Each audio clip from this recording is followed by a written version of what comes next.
अमरावती महापौर चेतन गावंडे यांनी पद्मश्री प्रभाकर वैद्य यांच्याशी HVPM येथील सभागृहात जाऊन मोहल्ला समिती संदर्भात विस्तारपूर्वक चर्चा केली। महापौर चेतन गावंडे यांनी दिनांक 28 जुलैला हनुमान व्यायाम प्रसारक मंडळाचे प्रधान सचिव पद्मश्री प्रभाकर वैद्य यांची भेट घेतली। या भेटीदरम्यान सभागृह नेता सुनील काळे, रवींद्र खांडेकर, प्राध्यापक संजय तिरतकर उपस्थित होते।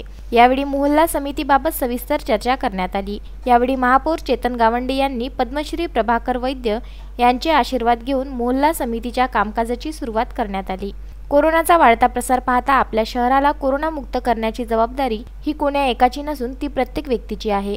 शासन प्रशासन दर दिवशी कोरोनाशी जिद्दीने व चिकाटीने लढत आहे। आता या परिश्रमाला सर्वसामान्यांच्या पुढाकाराची गरज आहे। हेल्पलाईन व शासन प्रशासनाच्या समन्वयातून साकार होत असलेल्या प्रभाग समितीमध्ये नगरसेवक व नागरिकांचे योगदान महत्त्वाचे ठरणार आहे। सर्वांचा पुढाकार हाच कोरोनावर सक्षम उपाय असल्याचा विश्वास पद्मश्री प्रभाकर वैद्य यांनी यावेळी व्यक्त केला। अमरावती शहरात कोविड-19 बाधित रुग्ण आढळून येत असून त्यास प्रतिबंध करण्याकरिता शहरातील नागरिक स्वयंसेवी संघटना तसेच विशेष करून महानगरपालिकेतील नगरसेवक व पदाधिकारी यांनी कृती कार्यक्रम तयार करून जिल्हाधिकारी तसेच महानगरपालिका यांच्यासोबत समन्वय साधून उपाययोजना करण्याच्या संदर्भात निर्णय घेण्यात आला असून या कृती कार्यक्रमाअंतर्गत मोहल्ला समिती स्थापन करण्यात येणार आहे। त्या समितीमध्ये सामाजिक, राजकीय, धार्मिक, क्रीडा, शैक्षणिक तसेच अमरावती शहरातील समाजसेवक यांनी सहभागी होण्याचे आवाहन महापौर चेतन गावंडे यांनी केले आहे। शोएब खान, विदर्भ न्यूज, अमरावती।